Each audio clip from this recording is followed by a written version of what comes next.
This is the podcast of the NOVA Center on Business, Human Rights and the Environment. Welcome.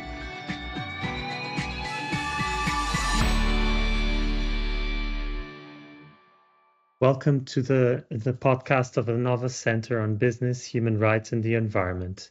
Today we will be speaking on how to navigate corporate, human rights and environmental due diligence, exploring impacts on sustainable finance.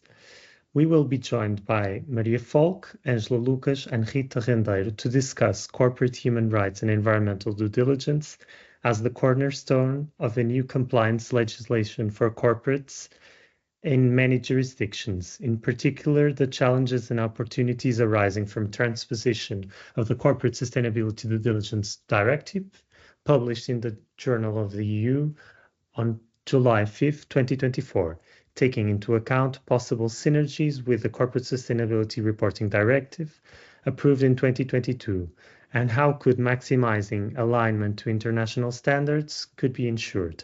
Today's podcast will also touch on the impacts that this new wave of legislation can have on sustainable finance-related issues and how these legal instruments relate and strengthen previously approved sustainable finance legislation. We will also be analyzing a report produced by Client Earth and Frank Bold that we will make available on our podcast comments or informations so you can consult everything. Thank you for being here. Maria, the floor is yours. Thank you. Thank you very much, Luís. Thank you to the NOVA Center for Business, Human Rights and the Environment for the opportunity. We are very excited to be here discussing this topic from three different but very complementary perspectives. All of us are lawyers, but while I have specialized in the social pillar of ESG, Ângela, one of my colleagues here, has built a career in the environmental side, not only as a practitioner, but she is also a professor at Católica Lisbon and a researcher. And more recently, she co-founded and is currently also a board member of an environmental fund, Land Fund. Rita specializes in banking and finance. She has a certification in ESG and specializes in sustainable finance. What brought us here today really was the report mentioned by Luís, published in September by these two organizations, Client Earth and Frank Bold, on corporate environmental due diligence and reporting in the EU. First of all, I think probably many of you know Client Earth, a nonprofit organization that uses the law to create systemic change that protects the earth for and with its inhabitants. It tackles these issues such as climate change, nature, and tries to stop pollution with partners and citizens around the globe. Frank Bold is a Czech European public interest law organization with expertise in law, green finance, clean energy, responsible conduct, ESG, and sustainability. From their non-profit Brussels office, they strive to improve corporate governance, transparency, and accountability on sustainability matters through the development of a harmonized EU legal framework, as well as through the identification and promotion of best practices. Before diving into the report itself and what caught our attention in it at the moment, I would like to make a very brief introduction to the topic of business and human rights and the legislation on this matter to ensure that all of us here are with the same level playing field of information. So human rights is an area that has evolved from a state-based approach to concern for companies and civil society at large. This means that originally it was states and non-governmental organizations that had the duty to make sure that human rights were not violated. However,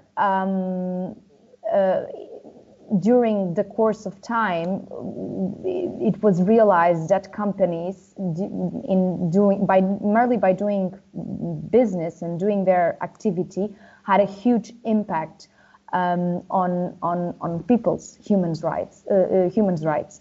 And this was what motivated the wave of international legislation that started at the United Nations with the United Nations Guiding Principles for Companies, and then which then were mirrored at the OECD with the OECD principles for multinational companies on responsible conduct, to sort of propose that companies had a responsibility to also make sure that in their day-to-day business activity, they had processes in place to ensure that they did not have negative impacts on people's human rights, and when they had, that they somehow addressed them.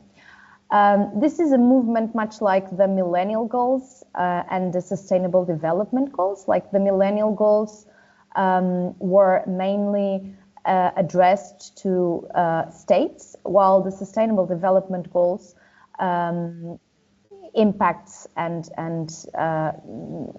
requires that all of us, regardless if we are companies or citizens of the world, make a contribution to make the world a better place. The other idea I wanted to leave you with is that a human rights and environment due diligence process is the cornerstone of legislation applied to companies to hold them accountable for human rights and environmental violations a little bit all around the world, including the Corporate Sustainability Due Diligence Directive that we'll be analyzing today. And this is why it is so important that we focus in this process what it means, what are its challenges, what are its differences when it comes to applying it to environmental impacts or human rights impacts. Also, communicating adverse impacts and how companies address them is part of this process. And this was actually the starting point in terms of sustainability legislation in this area. Just to give you two examples, the UK Modern Slavery Act approved in the UK in 2015 and the CSRD in Europe are examples of how the sustainability compliance legislation starting point was actually by requiring companies that they communicated what they were doing in terms of sustainability and including adverse impacts in this area as well. So with this in mind, we would like to propose that we discuss some aspects of the CSRD. We'd like to start by reminding our audience that the CSRD was approved as a directive and not a regulation. This means that it does not apply directly in member states, but transposition with national legislation is required. This means member states will have the option to adopt a minimum harmonization approach or introduce more stringent provisions, namely by addressing the challenges and opportunities that the text of the CSRD presents, maximizing synergies with other EU legislation, such as CSRD or sustainable finance legislation, and ensure maximum coherence with international standards in this area. Companies should also be reminded that they have a huge role to play in this, in the sense that they can also do the same when working on implementation of the directive. So they can look at these new rules and obligations and look at implementations and do the minimum, or go beyond compliance, look for efficiencies, and try to maximize positive impact and synergies with other corporate processes already in place. So we believe that looking at tools like this report can definitely give you ideas of starting points of how to do this. Today, however, we are not going to look at the report as a whole because we don't have time for it, but instead limit our conversation to 4 areas of analysis and key recommendations, which are value chain coverage of the directive, scope of environmental impacts, due diligence obligations, and finally, climate transition plan obligation. Starting with value chain coverage.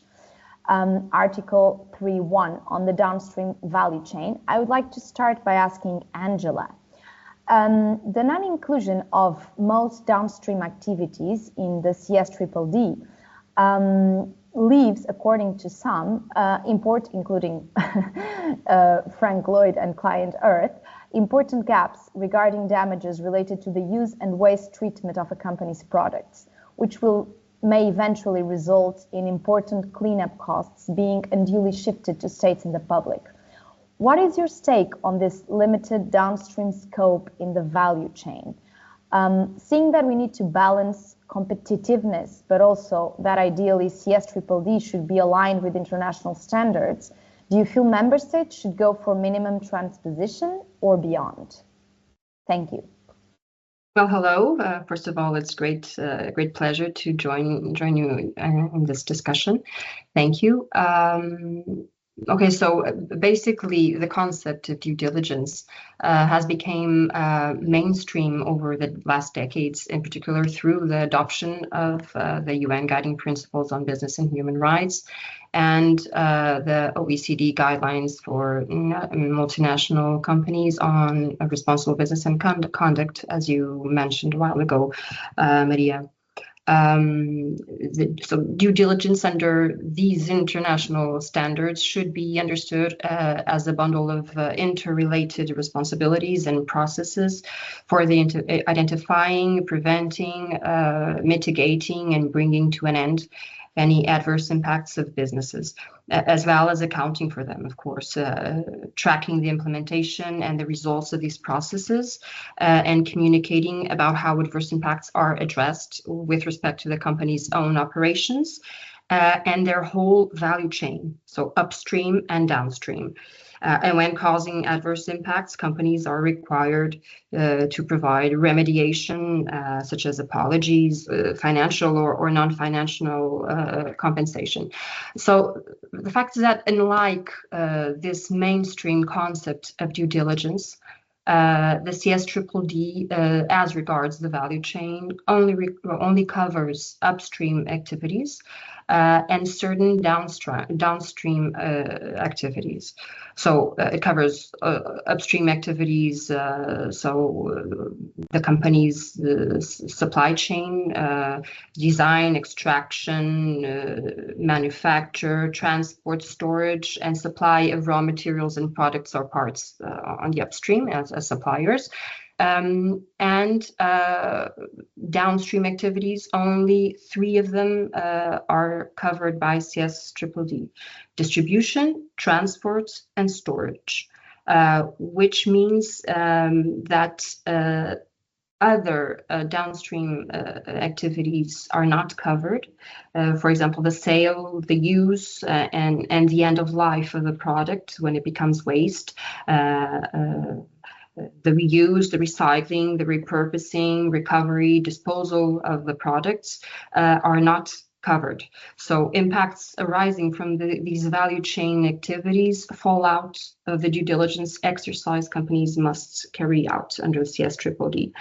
And on top of that, you have an extra requirement that also adds limitation of scope, which is all these 3 downstream activities that actually are covered: distribution, transport, and storage, are only covered where the company's business partners carry out those activities for or on behalf of the company. So this is very limiting again. And so this limited scope in terms of downstream activities does not align with international standards and that actually inspired CSRD, and that represents society's expectations and best practices, which require a life cycle approach to actually assess a company's impact on human rights and environment. And therefore, the due diligence, the DD's scope should also address the entire value chain, I believe. This is even more evident when you consider that companies will still be expected to be transparent about how they manage their impacts in these parts of their value chain under the CSRD, the Corporate Sustainability Reporting Directive, which is pretty clear, together with the ESRS, so the European Sustainability Reporting Standards, when requiring companies to report on the impacts connected to both their own operations and their whole value chain. Of course, CSRD and CSDDD have totally different scopes in terms of companies to which each one of them applies. CSRD applies to around 50,000 companies, and CSDDD only applies to around 5,500 companies, down from almost 17,000 according to the European Commission's initial proposal. But nevertheless, this difference, CSDDD's limited value chain scope is artificial and affects the coherence between the EU legislation on business and human rights and the environment. And it's definitely a missed opportunity. It is important to remember that CSDDD is a result of a pressure of various stakeholders asking the EU to establish a mandatory due diligence rules for companies operating in the EU. And that includes not only civil society organizations, but also companies themselves, precisely because they wanted to ensure a level playing field among them and avoid fragmented and different rules across the EU. So yeah, member states should be loyal to the broader concept of value chain, followed by the UNGPs and the OECD guidelines when transposing the directive. And just to finish, and just to address what you mentioned, that risk, you mentioned that this report very much points out that this gap, this lacuna on the downstream activities within the CSDDD scope may entail that costs relating to the use and disposal and management of waste of products may more likely end up being borne by states and the public, instead of being addressed and managed by the companies that cause them, in accordance with the polluter pays principle. It's true. However, I must say that in the environmental front, this risk is somewhat limited, at least to some extent, as the EU legislative framework includes the Environmental Liability Directive that establishes rules under the polluter pays principle to prevent and remedy environmental damage, but applying only to damages to protected species and natural habitats, water resources, and land when contamination creates a significant risk to human health. And it targets only a limited scope of operations of certain activities, such as industrial or agricultural. So it's a limited scope, but this directive to a certain extent addresses this and covers this liability, let's say, like that. But yes, ultimately the risk of society bearing costs arising from these downstream activities outside the scope of the CSDDD, waste and contamination, for example, is real. Awesome. So basically, maybe what would be advisable would be for member states to take the opportunity to go beyond the minimum harmonizing approach, but also maybe companies work within their own sectors and industries, and maybe organizations like associations that work within those industries and sectors develop, like guidelines for how could the companies in those sectors and areas approach these issues in terms of the relationship between these companies and their downstream suppliers, so that at least like a set of best practices is put in place, and maybe as a complementary tool to legislation and some peer pressure, ideally, companies start by taking some of this weight out of society as well. Thank you, Angela. Thank you so much. Rita, still on value chain coverage, one of the things that this report also mentions and that has been widely discussed is that the limited downstream coverage is particularly significant in relation to financial services and investments. And this is so because this is the area where most impacts result from those activities that are found. And as a result of this definition, the financial services are excluded from the due diligence of investors and financial services providers. I mean, the financial sector must, however, comply with obligations related to upstream due diligence and climate transition planning obligations.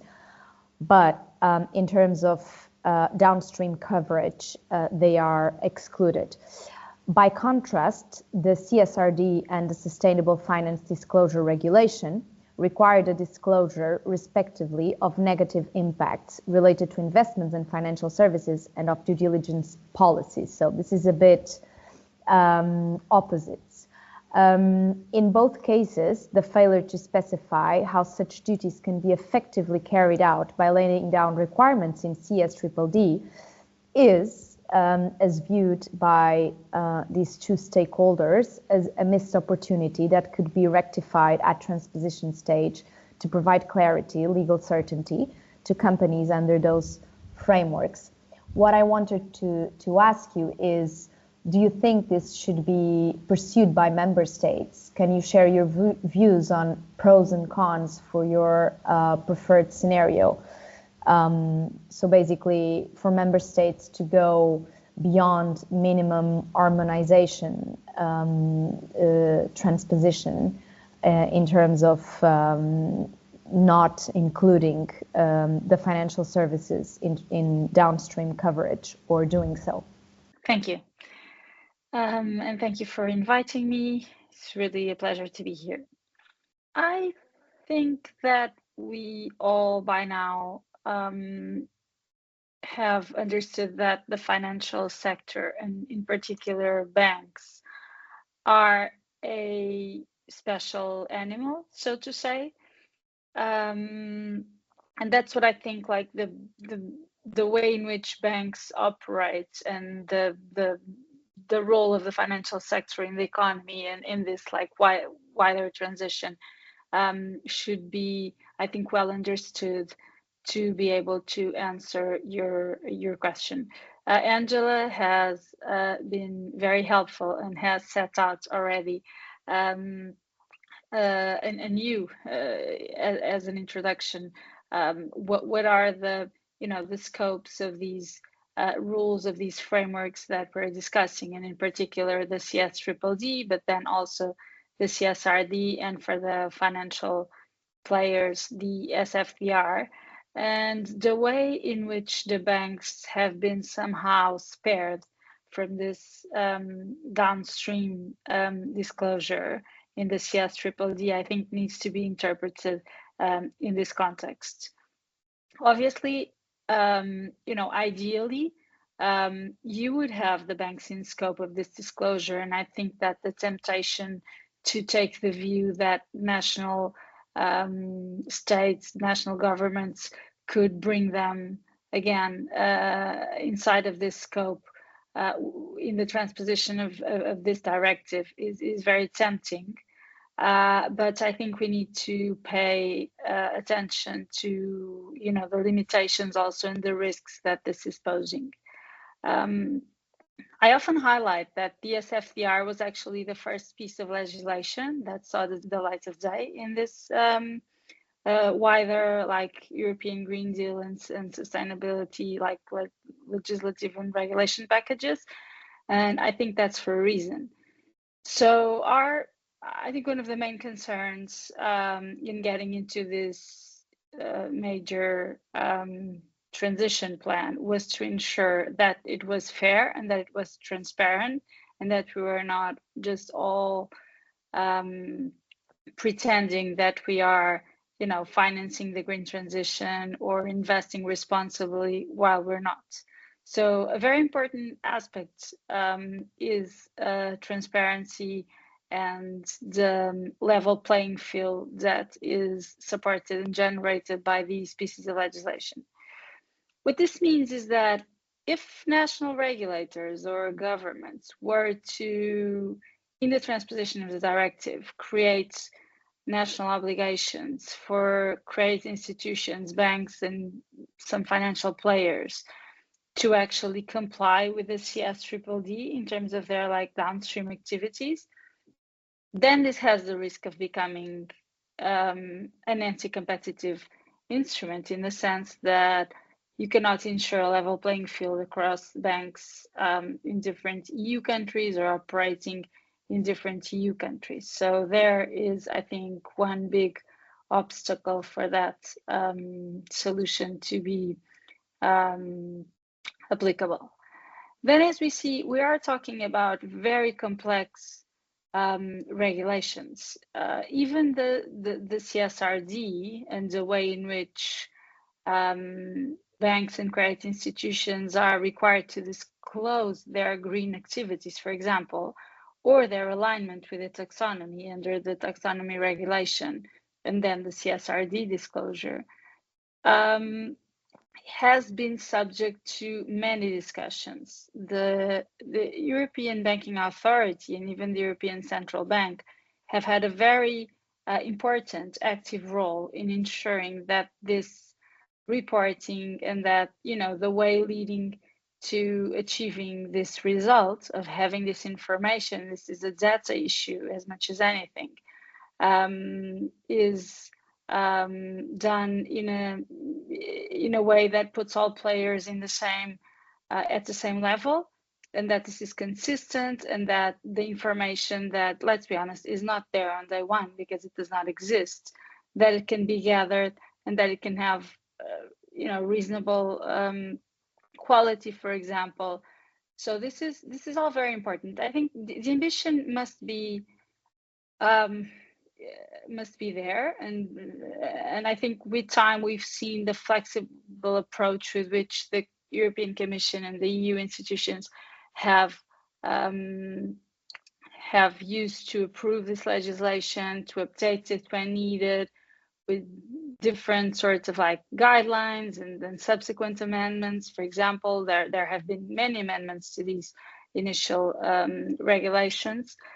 So I think it's definitely an objective that I think that the banks and the credit institutions should be brought into the scope of this instrument.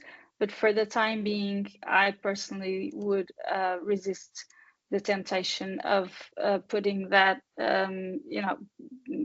burden on the shoulders of national authorities for the reasons I just explained.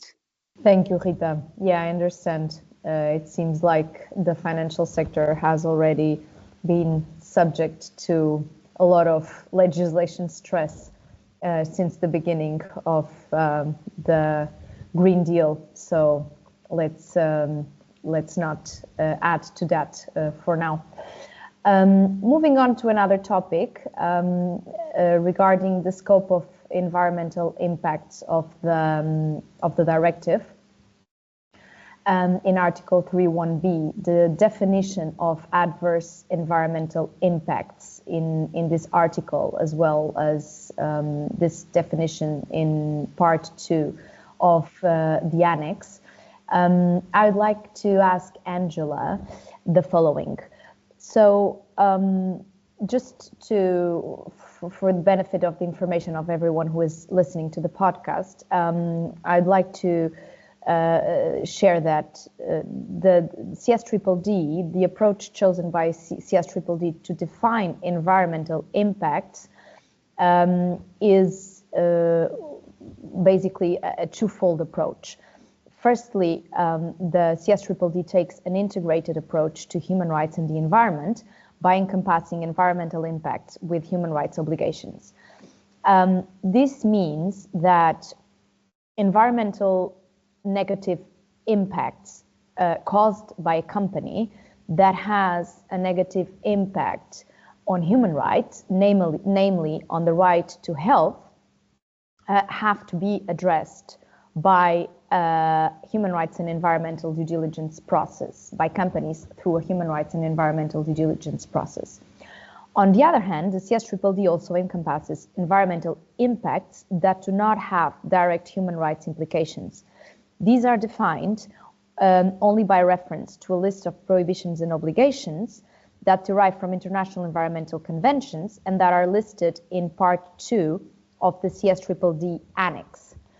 And these are prohibitions like the prohibition on the import, export, re-export or introduction from the sea of any specimen, the prohibition of manufacture, import and export of mercury-added products, the obligation to avoid or minimize adverse impacts on biological diversity, the prohibition of the production and use of chemicals listed in another legislation, the prohibition of the unlawful handling, collection, storage and disposal of waste. So the remark here is that while this combined approach is a strong framework, it's also nonetheless a bit narrow and limiting.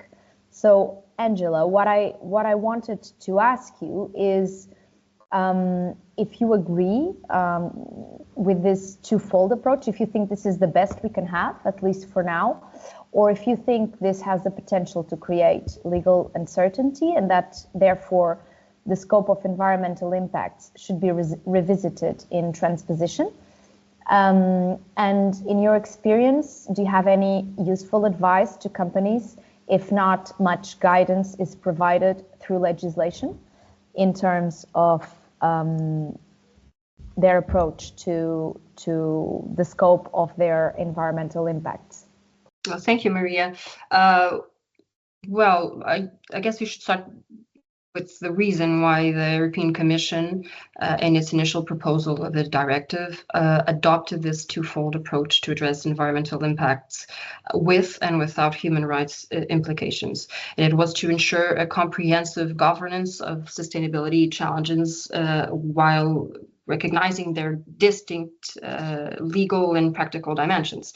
And I do consider it positive that this nexus, this interconnection between human rights and the environment, which is evident, is duly acknowledged by the legislation, very much in line, in fact, with recent, for example, climate litigation that more and more relates climate change and the failure of states and also of companies and their directors to address these issues and in violation of human rights. So this connection is more and more, it is being more and more related and may entail judicial responsibility more and more. But as I was saying, also to a certain extent, this twofold approach aligns also with the international standards set in the frameworks that we mentioned already, the OECD guidelines and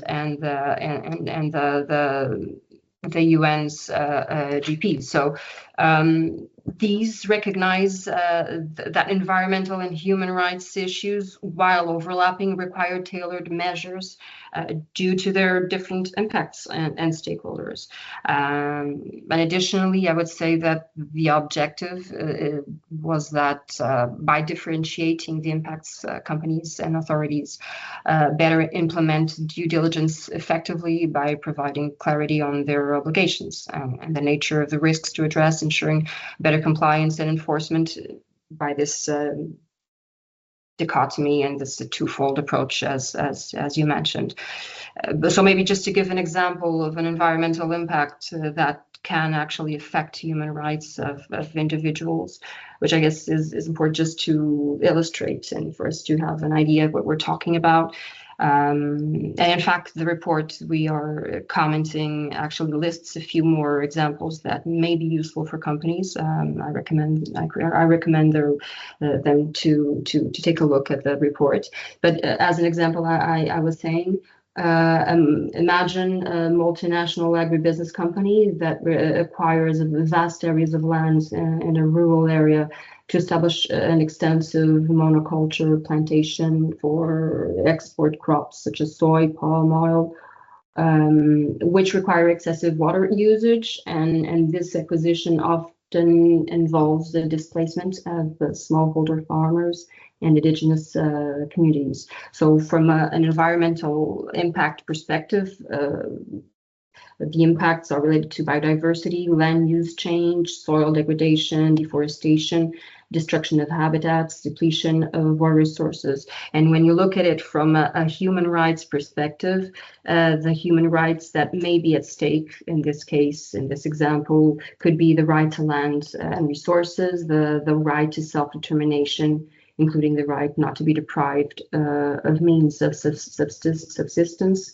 or the right to culture. So it's just to set some examples on what we're talking about. Yes, more tangible.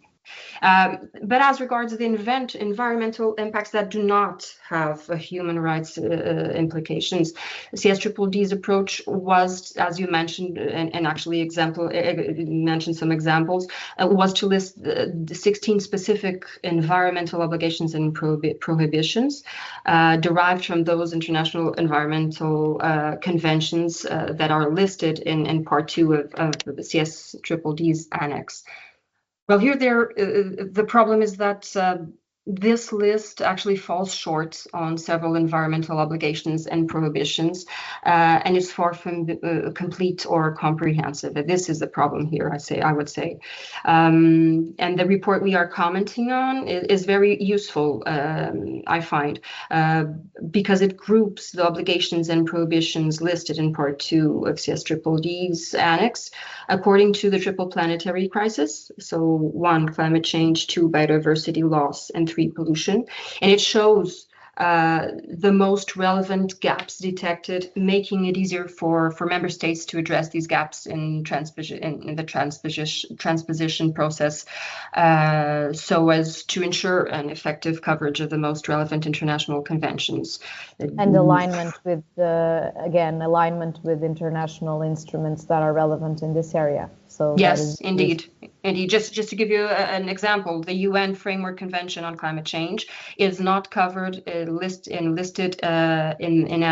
this annex. Of course, we will talk about that later. This legislation, this directive, addresses specifically and creates an obligation for companies to create and set a climate transition plan. But there are other obligations under this convention that could be covered and are not. And of the most relevant obligations, and another example of an obligation and prohibition that is actually well highlighted in the report is that there are a number of, for example, chemicals that you mentioned as well, chemicals that the EU authorities increasingly focus on, but that remain outside the scope of existing international conventions, and therefore outside also of the scope of CSRDD's Annex. So, in conclusion, I agree with the twofold approach of CSRDD, differentiating environmental impacts with and without human rights implications. I think it's useful.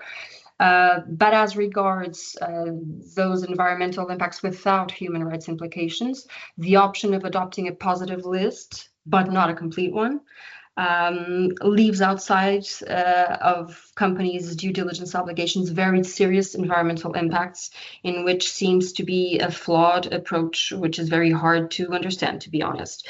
My advice that you finished by asking me what could be my advice. My advice for companies within the scope of the CSRDD would be for them to carry out a thorough materiality assessment, considering most severe environmental impacts, considering their scale, their scope, and if they are remediable or not.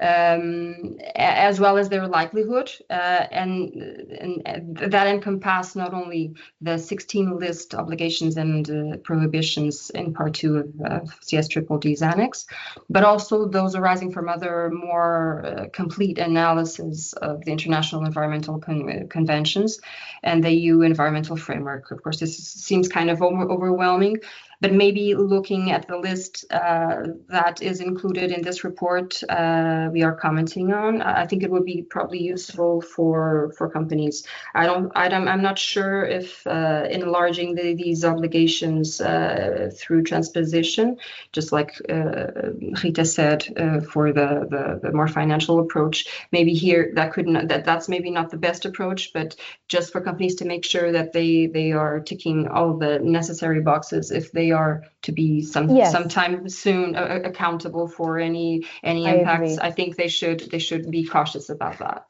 I think an ideal approach or recommendation for companies, taking into account that the directive seems to be flawed in this area, and that we cannot expect that transposition will be in one way or the other, would be that companies make a very serious human rights and environmental impact assessment. And with an impact assessment, ideally by requiring some external help from experts and analyzing all the relevant legislation that has material impact in their business and their activities, they can, even if they are not directly listed in the CSRDD Annex, identify the environmental impacts for which they might be accountable according to other EU legislation, and, for example, in terms of reporting in light of the CSRD, for example. So maybe just knowing that we don't have here a complete list, a full scope, right, of environmental impacts identified, and that it's more maybe on the companies to make sure that each one makes a very serious human rights and environmental impact assessment before it starts, to understand what they should be monitoring according to international legislation in this area. Maybe that could be a good advice. I don't know. Do you agree? Yeah, I totally agree. It's that's more or less what I meant when I mentioned the materiality assessment. That I think companies must have our different names. But it's the same. It's assessing their impacts, and in order to be well equipped to actually. In my opinion, we have the double materiality assessment for the CSRD, as we have the human rights and environmental impact assessment for the CSRDD. But it's basically the same. It's realizing what is really material, and in order to avoid a tick in the box process. And address it. Yes, and address these issues to prevent. Thank you, Ângela. So just moving on, because I am afraid we are a bit short in time. I realize that. I just wanted to briefly comment on due diligence obligations that are in Articles 7 to 16 of the directive. Just to highlight that, unfortunately, the directive does not make any distinguish between the process when applied to human rights and environmental impacts. However, when you look at the process and you look at these two categories of impacts, you quickly realize that you might find different challenges when trying to, for example, identify and assess adverse impacts in terms of human rights violations or in terms of environmental violations. It's not the same to identify human rights violation from child labor perspective in one of my suppliers or even in my value chain, or the impact to health in a community where I have my factories, for example. I would say it's much more difficult to understand who the victims are in this last scenario.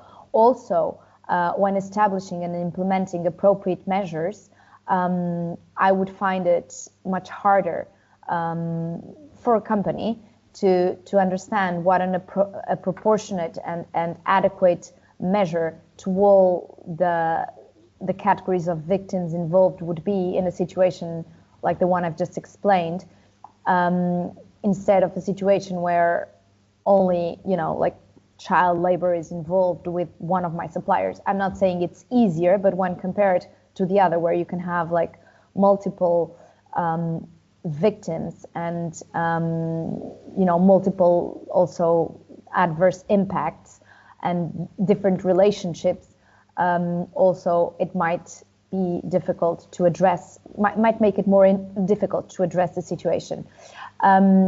I just wanted to highlight at this point something that the report refers to, which is the United Nations Developing Programme and the UN Working Group on Business and Human Rights Guide for Businesses on Human Rights Due Diligence and the Environment, which we will also be making available on the comments of this podcast, because we believe it could be a very helpful starting point on how to address the environmental due diligence process.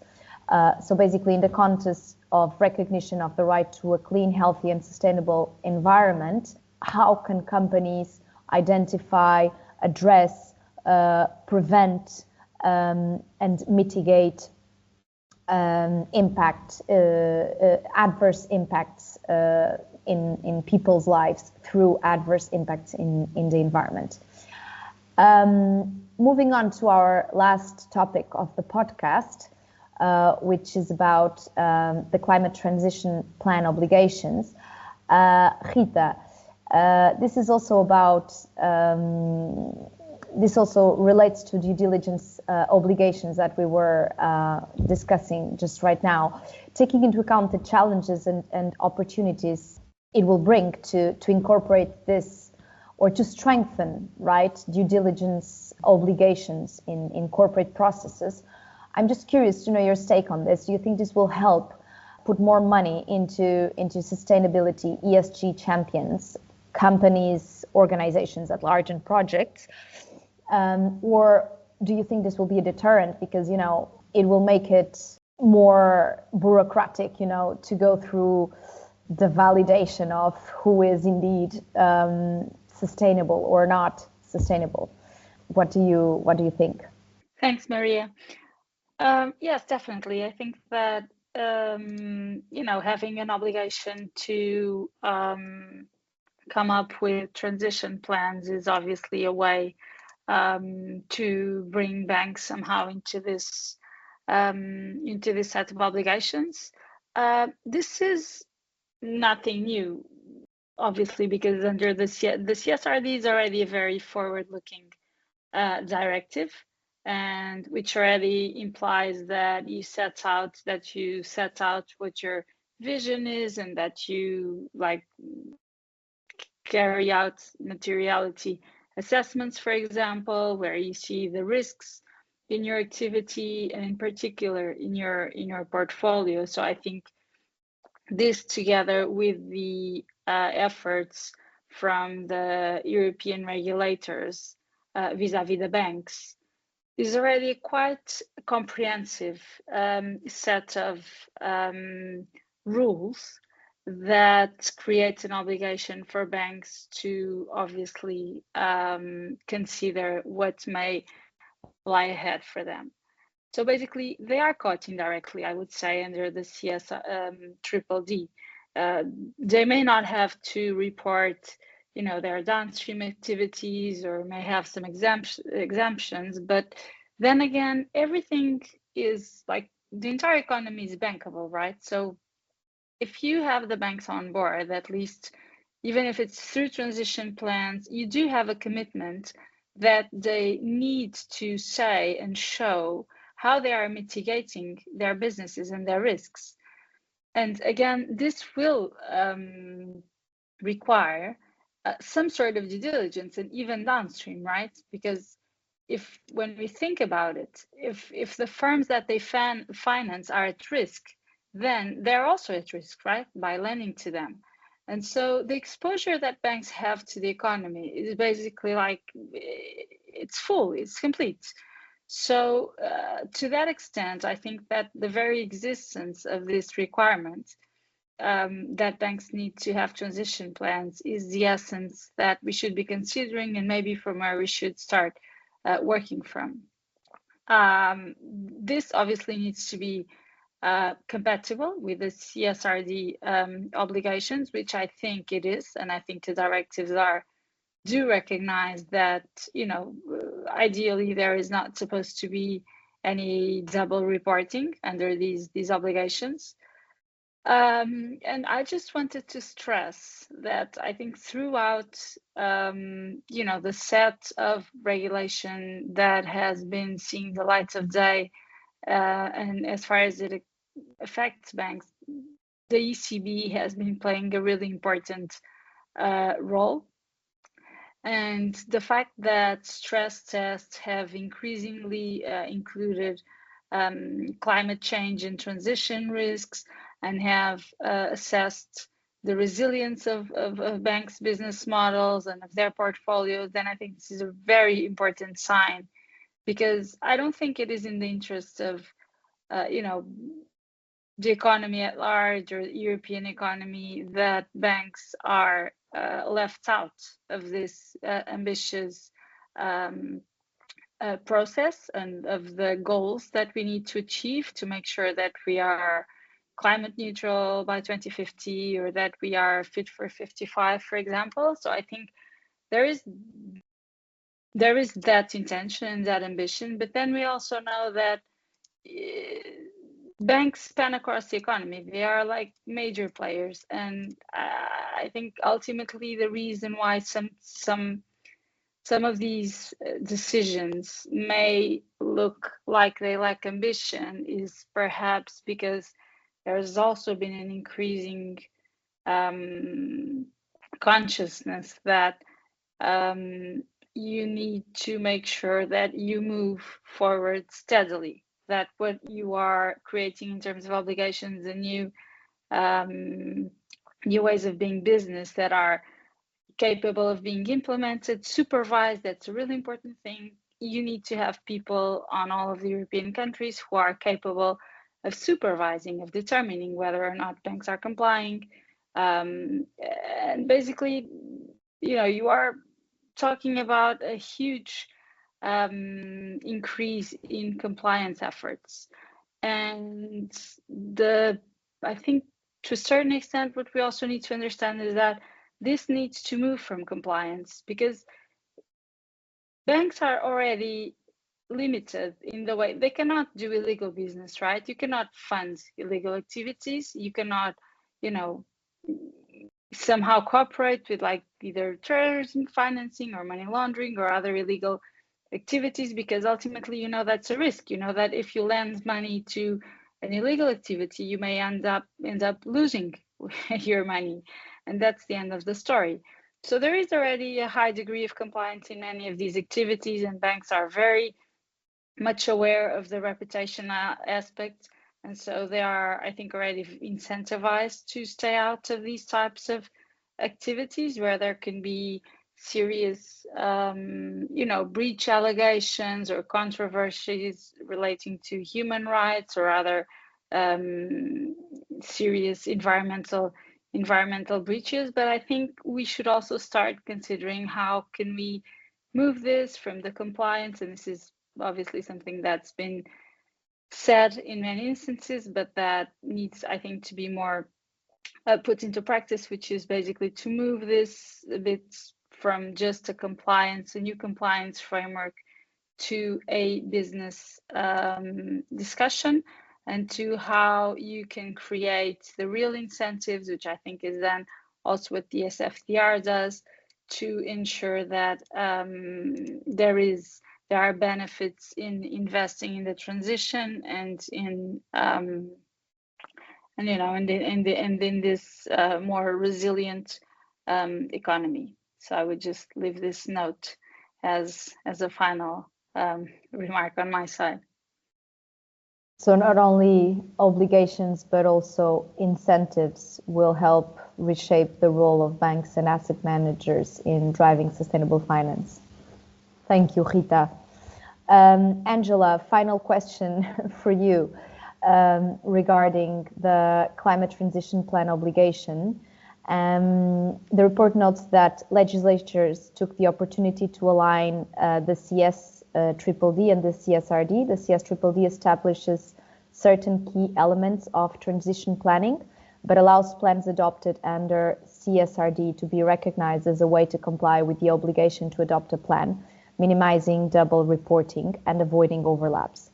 However, companies covered by CSRD have an independent obligation to implement a plan and update early on their progress in doing so.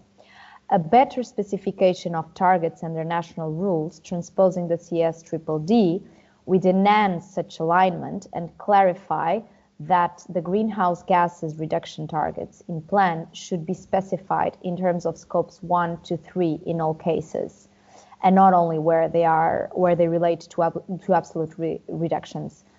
Do you agree with this? Do you think that improving the wording on targets in coherence with ESRS E1 and clearly stating that targets must be greenhouse gases emission reduction targets for scopes 1-3 is the way to go, as report recommendation number 8 suggests? Yeah, Maria, the direct answer to your question is yes. Total clarification that the greenhouse gas emissions reductions targets that are set in the climate transition plan are to be specified in terms of scopes 1, 2, and 3 would be very much helpful to avoid any possible misinterpretation. Although CSRD points out in that direction, I think it would be useful for a clear transposition on that issue. But first of all, I think just to clarify what is a transition plan. Some of us may not be that familiar what it is. A transition plan is supposed to set out how a company will adapt its business model and its strategy to reduce its emissions consistently with the global transition, the pathways that are necessary to limit global warming to 1.5 degrees in line with the Paris Agreement, which is important to note that a transition plan that demonstrates compatibility with, for example, 3 degrees scenario is not compatible and not compliant with the obligations set out in Article 22 of CSRD. So the in-scope companies have the duty to adopt the plan with a formal internal approval, as well as the duty to put the plan into effect, as you mentioned a while ago, Maria. So an implementation duty, but that is phrased as an obligation of means. And not an obligation of results, meaning that the company must ensure compatibility of the business model and the strategy with 1.5 through implementing its best efforts. And these are the words the directive uses. So companies in scope of CSRD not just have to report on a credible plan as per the ESRS, so the European Sustainability Reporting Standards we mentioned a while ago. E1 is specific for climate change, and it obliges in certain cases this plan to be adopted. But companies are obliged to take action under the CSRD to actually take action to implement and to monitor the plan and the actions they take on a yearly basis. And additionally, climate transition plans must also tackle a company's fossil fuel exposure relating to coal, oil, and gas activities, where it has such exposure, of course. So the plan must have 4 key elements. It has to set greenhouse gas reduction targets. They have to be time-bound. They have to be set for 2030 and in 5-year steps up to 2050, and be based on a conclusive scientific evidence. Meaning evidence with independent scientific validation that is consistent with this objective of limiting the global warming to 1.5 as defined by the Intergovernmental Panel on Climate Change. And just to recap, under the EU climate law, the reduction targets are 55% by 2030, a proposal of 90% reduction target for 2040, and achieving climate neutrality, as we all know, by 2050. And yes, the reduction targets shall be set for scopes 1, 2, 3. Which is actually in line with the SRS disclosure requirements and the CSRD's understanding of the company's whole value chain, as we mentioned before. So it's in line. The second mandatory element for the plan is that it must describe the main decarbonization levers and key actions planned. And by decarbonization levers, we mean types of mitigation actions such as energy efficiency, electrification, fuel switching, use of renewable energies, etc. So again, the ESRS E1 under the CSRD are very helpful and contain guidance and examples of how to present targets in combination with the decarbonization levers. On a third requirement, the plan must also include an explanation and a quantification of the investments and the funding supporting the implementation of the transition plan. So it has to be tangible and very, very practical. And the fourth obligation for in-scope companies is that they are required to describe the role of the administrative, management, and supervisory bodies with regard to the transition plan. So the governance of the plan must be totally clear. And lastly, I would remark that the CSRD also requires companies to update their climate transition plan every 12 months and explain the progress they made towards achieving the targets they set. So all this being said, in practical terms, companies within the scope of both CSRD and CSRD should make sure that their CSRD-based plans that should be applicable to them before the CSRD is applying, of course. Make sure, as I mentioned, that those CSRD-based plans comply with all the elements of the design of the plan that are required under the CSRD. Because CSRD is not setting any additional disclosure obligations regarding climate transition plans, as Rita mentioned a while ago. Those obligations are fully covered by CSRD and specified in the ESRS, which, coming back to my initial remarks, should be used as a toolkit, if you want, for the plan required under CSRD.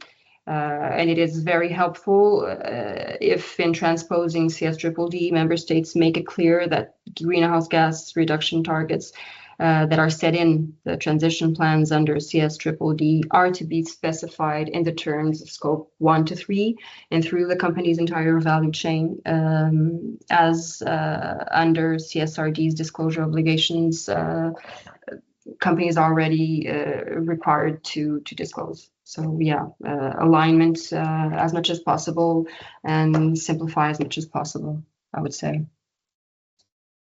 Thank you so much, Angela, and thank you to Rita as well. We hope you will enjoy this podcast and that you come home with useful information to start tackling the challenges and opportunities that this new era for corporate environmental and human rights due diligence and reporting presents. We hope to see you soon here at the NOVA Center podcast.